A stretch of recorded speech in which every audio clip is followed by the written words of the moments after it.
दर्शकों नमस्कार, मैं हूं सुमन। आज मैं चुनाव संबंधी साइंटिफिक एक्सप्लेनेशन अर्थात वैज्ञानिक विश्लेषण जो तथ्यों पर आधारित होगी करने वाले हैं।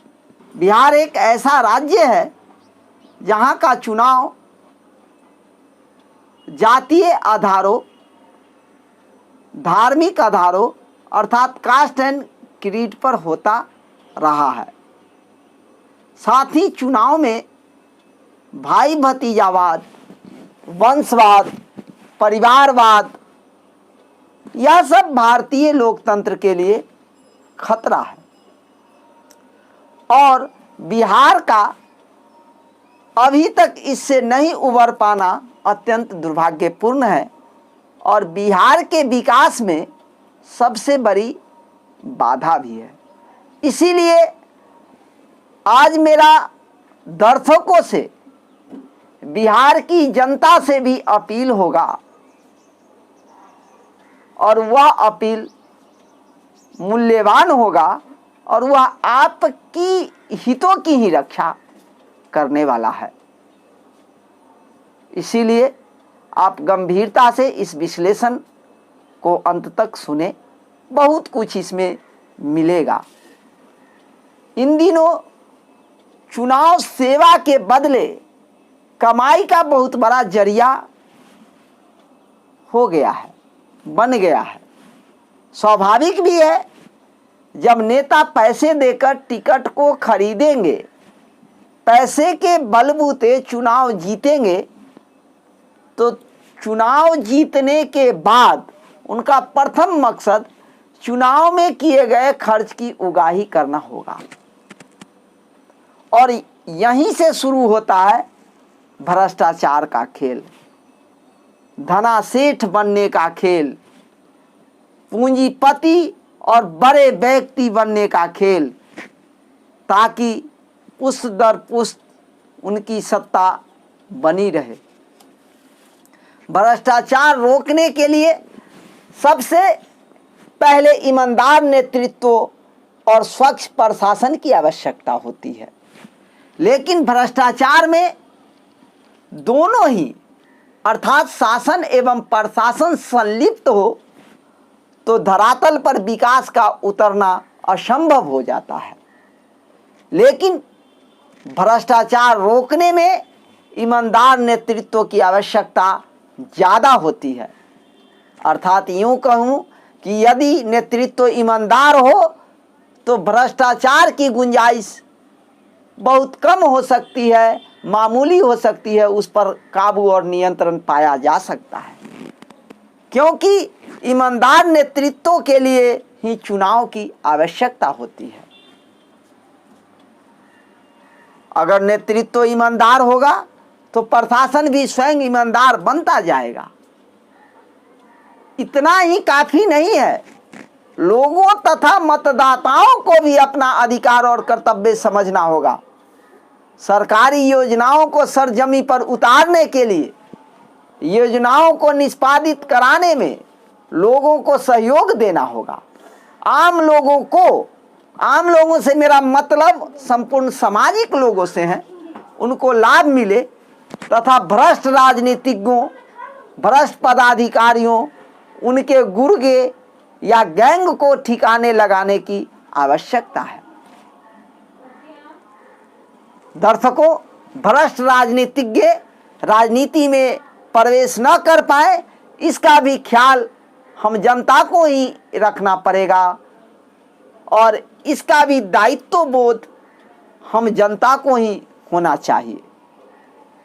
काला धन बटोरने वाले का विरोध करने की मनोवृत्ति बिहार के प्रत्येक नागरिक में होनी चाहिए, तभी भ्रष्टाचार, अनाचार, अत्याचार, व्यभिचार आदि पर काबू पाया जा सकता है। भाई भतीजावाद, वंशवाद, परिवारवाद से मुक्ति मिल सकती है, उस पर काबू पाया जा सकता है और इन सबों के मूल में है चुनाव। चुनाव के माध्यम से ही लोकतांत्रिक ढंग से हम और आप अपना भविष्य बनाते हैं, यूं कहे भविष्य को चुनते हैं।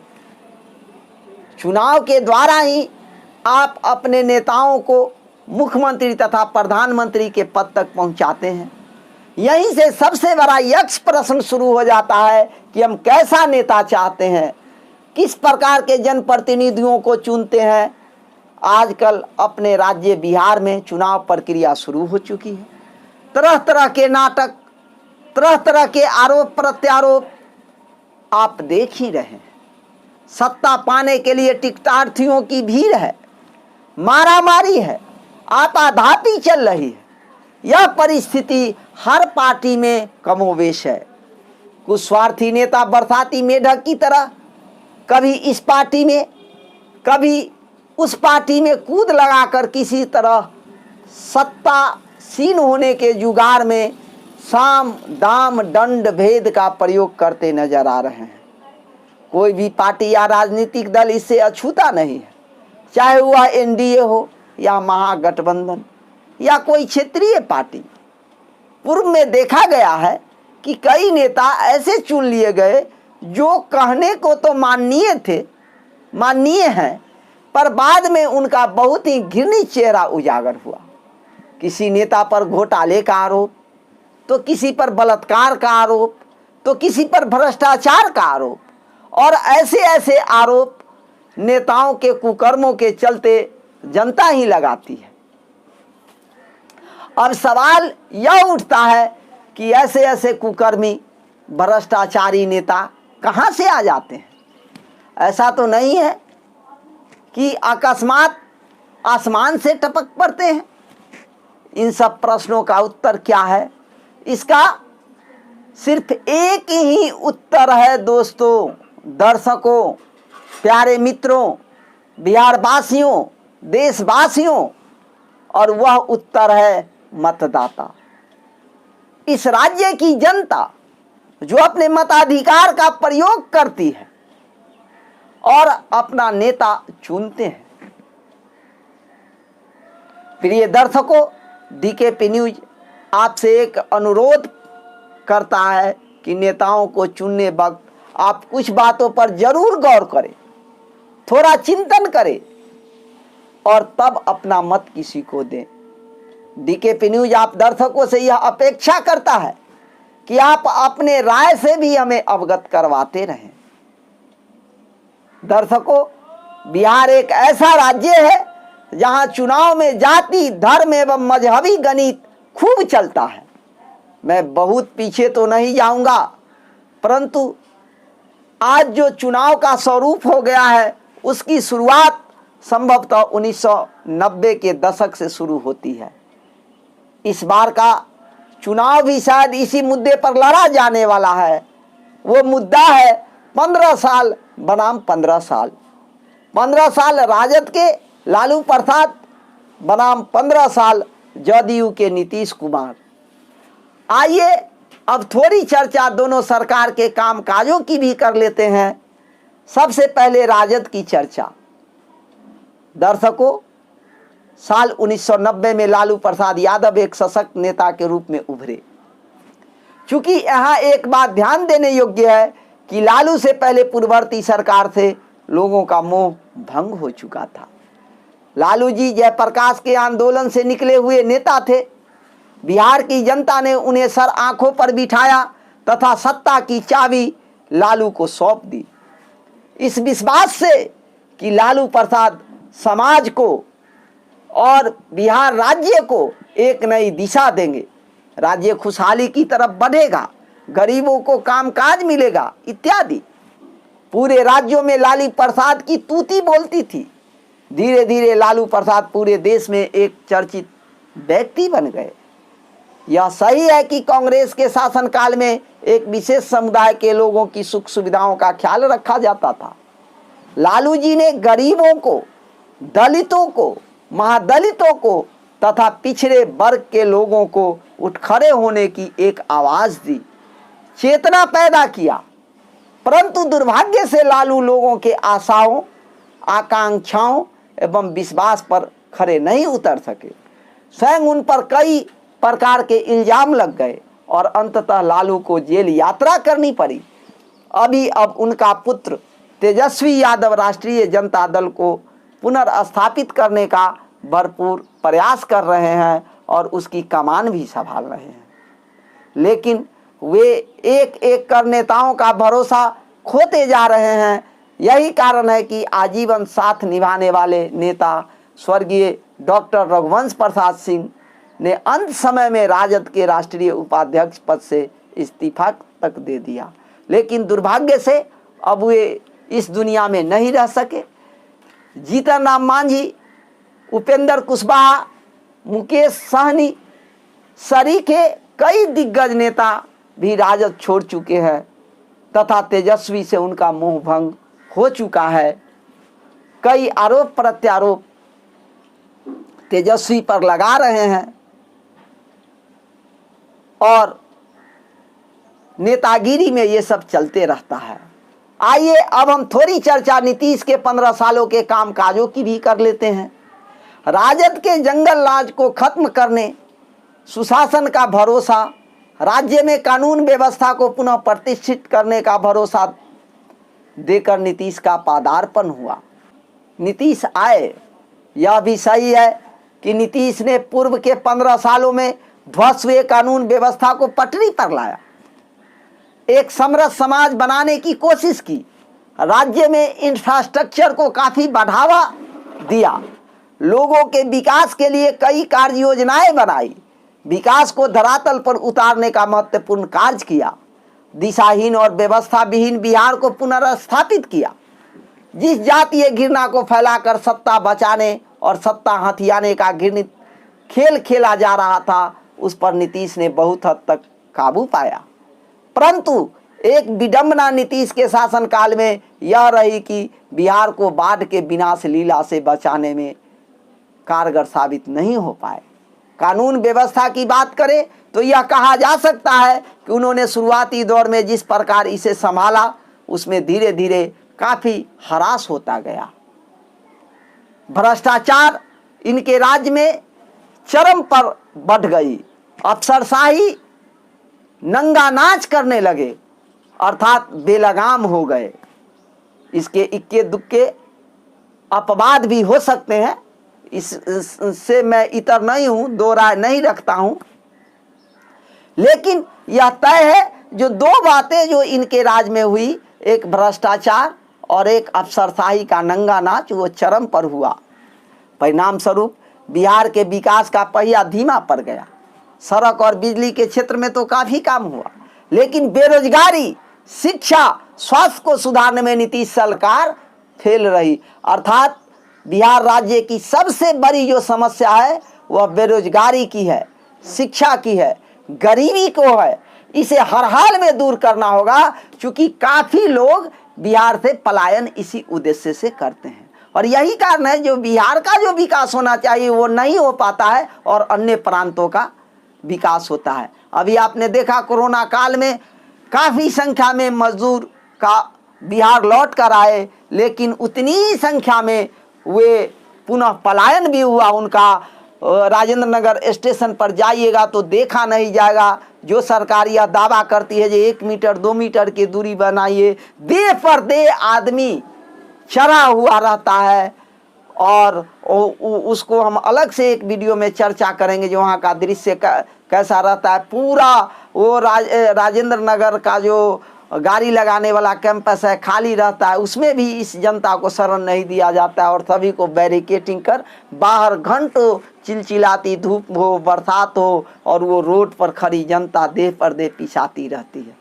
ये बहुत ही मार्मिक वहाँ का दृश्य है, अलग से मैं चर्चा करूँगा। मैंने इसीलिए दिखाया जो वहाँ पर कोरोना सरकार को नहीं दिखती है, प्रशासन को नहीं दिखती है। यदि देखना है तो आप देख सकते हैं, मुझे यह कहने में थोड़ी भी गुरेज नहीं है, हिचक नहीं है, कोई भय नहीं है, डर नहीं है। जो आज भी वह हृदय को दहला देने वाली तस्वीर है जो आखिर शासन और प्रशासन किस ढंग से वहाँ आँख मूंद कर बैठी हुई है, देख रही है और जो कर्मचारी हैं वो पंखे की झिरझिराहट में और एसी की झिरझिराहट में कैसे मजा लेते हैं, उसका तस्वीर आपको दिखेगा। लेकिन उस पर अलग से हम चर्चा करेंगे। अभी हम चुनावी चर्चा पर हैं। तो इस प्रकार से हम कहें तो बेरोजगारी, शिक्षा, स्वास्थ्य सुधारने में नीतीश की कामयाबी नहीं मिल सकी। उन्होंने प्रयास जरूर किया।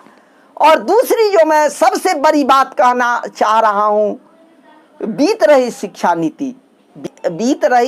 नीति पर काबू पाने के लिए, उसकी समस्या को थोड़ा कम करने के लिए नीतीश ने कुछ प्रयास जरूर किया, लेकिन नीतीश के दूरदर्शिता के अभाव के चलते सही लाभार्थियों तक अनुदान का रुपया नहीं पहुंच पा रहा है। इसमें जो सेक्रेटरी हैं और थोड़ा बहुत प्रिंसिपल, उनको लाभ मिलता है। बाद बाकी जो उसके कर्मचारी हैं या प्रोफेसर्स हैं, असिस्टेंट प्रोफेसर हैं, उनको एकदम मामूली लाभ। जबकि जितना रुपया सरकार देती है, यदि सही से उसको अकाउंट के माध्यम से देती तो कहीं कोई गड़बड़ी नहीं होती। जैसे पीएम नरेंद्र मोदी ने जो भी रुपया जो देना है किसको को हो, चाहे जनधन योजना की हो, डायरेक्ट अकाउंट से है। किसी का कोई वहाँ पर बगलिंग चलने की गुंजाइश नहीं है। और यही काम बिहार में नीतीश जी यदि बीत रही शिक्षा नीतियों के लिए कर देते तो निश्चय ही बहुत बड़ा एक योगदान माना जाता शिक्षा के क्षेत्र में, और शिक्षा की बदहाली भी बहुत हद तक दूर होती और लोग खुशहाल भी होते, शिक्षा का मनोबल भी बढ़ता। लेकिन ऐसा नहीं हो सका। दर्शकों, आप सभी जानते हैं कि राजनीति तो राजनीति होती है, और इसीलिए कहा गया है जो राजनीति संभावनाओं का खेल है। आज पूरे बिहार में टिकट पाने के लिए, सत्ता हथियाने के लिए भरपूर कोशिशें हो रही है। ऐसी स्थिति में अब मतदाताओं के ऊपर बड़ा प्रश्न चिन्ह खड़ा है कि आप सत्ता किसे सौंपना चाहते हैं। कटता के माहौल में समरसता की जमीन पर ईमानदारी से विकास को धरातल पर उतारने वाले नेताओं को अथवा भ्रष्टाचारियों एवं अपराधियों को, कानून व्यवस्था, रोजगार, जनता के सुख सुविधाओं का ख्याल रखने वाला आप कैसा नेता चाहते हैं? कौन सी पार्टी, कौन राजनेता बिहार को किस दिशा में ले जाना चाहता है, इस पर आपकी पूरी निगाह होनी चाहिए, वरना आपका बहुत कुछ लुट जाएगा। फिर पश्चाताप के सिवा आपके हाथ में कुछ नहीं आने वाला। इसलिए दर्शकों, बिहार की जनता चंद स्वार्थ से ऊपर उठकर और इसको बड़ी बारीकी से समझे। आपके एक एक वोट का मूल्य काफ़ी है और अमूल्य है। उस मूल्य को आप समझे और फिर आप चुनाव में मतदान का प्रयोग करें। और प्रत्येक जनता से मैं अपील भी करना चाहूँगा जो मतदान अवश्य करें। इसलिए आप सदा ऐसा नेता चुने जो आपके विश्वास पर खरा उतर सके, राज्य को नई दिशा दे सके। इसलिए जरूरी है नेताओं के व्यक्तित्व, उनका कृतित्व, उनकी बोलचाल, उनकी शैली, उनका रहन सहन मर्यादा युक्त, सुशिक्षित, सुसंस्कृत, दूरदृष्टि, वंशवाद और परिवारवाद से दूर रहने वाला नेता जो आपको ही चुनना है। इस कार्य को आप सभी मतदाता पूरी सजगता, सावधानी पूर्वक, बुद्धिमत्ता, दूरदर्शिता एवं ज्ञान चक्षु का उपयोग कर करेंगे, ऐसी हम आशा करते हैं। ऐसा डीकेपी न्यूज का भी मत है। इसी तरह हम एक से बढ़कर एक वीडियो को लाते रहेंगे। हर घटनाओं पर नज़र रखते हुए पूरी निर्भीकता एवं सत्य के साथ दो टूक विश्लेषण करते रहेंगे। इस चैनल को सब्सक्राइब जरूर करें, इस वीडियो को लाइक एवं शेयर करें। तब तक के लिए अलविदा। जय भारत, जय हिंद, जय डीकेपी न्यूज।